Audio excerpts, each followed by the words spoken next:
আসসালামু আলাইকুম রহমতুল্লাহি ওয়া বারাকাতুহু। প্রিয় বন্ধুগণ, আমরা উপস্থিত আছি সুনামগঞ্জ জেলার বিষ্ণুপুর উপজেলার 2 নং পলাশ ইউনিয়নের 2 নং ওয়ার্ড ফেরিনগর একটি আশ্রয়কেন্দ্রের মধ্যে আমরা কিছু শুকনো খাবার দিচ্ছি।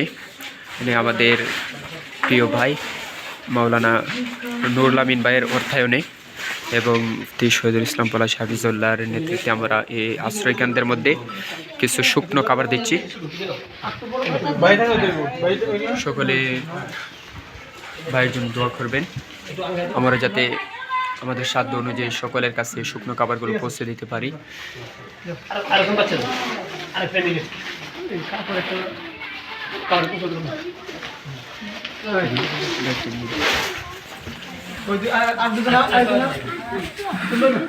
আমাদের মাওলানা নুরুল আমিন ভাইয়ের নেতৃত্বে এগুলো দেওয়া হইতেছে, অর্থায়নে দেওয়া হয়েছে এবং শহীদুল ইসলাম পলাশ হাফিজুল্লাহর নেতৃত্বে আমরা এই শুকনো খাবারগুলো এই আশ্রয়কেন্দ্রের মধ্যে দিতেছি।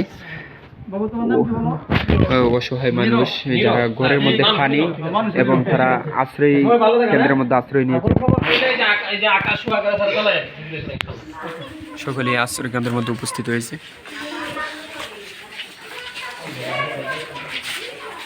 আমাদের সাধ্য অনুযায়ী আমরা চেষ্টা করতেছি এই অসহায় মানুষগুলোর মধ্যে কিছু শুকনো খাবার দেওয়ার জন্য। সকলে দোয়া করবেন এবং এই বন্যা আতঙ্কিত কবলিত মানুষগুলোর জন্য দোয়া করবেন, যারা সবসময় নিরাপদে থাকতে পারে এবং আল্লাহ তাআলা আমাদেরকে হেফাজত করে।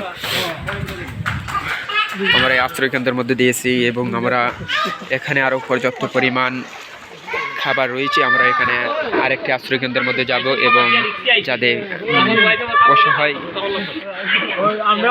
অসহায় মানুষগুলোর মধ্যে আমরা পৌঁছে দেবো ইনশাআল্লাহ।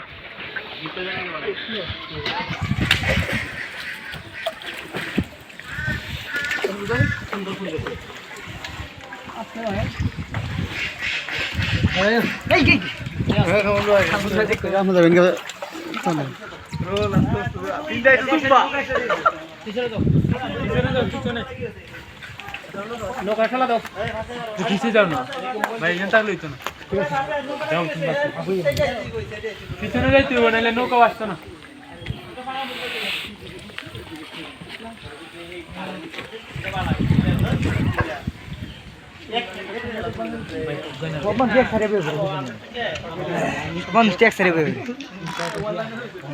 সবাই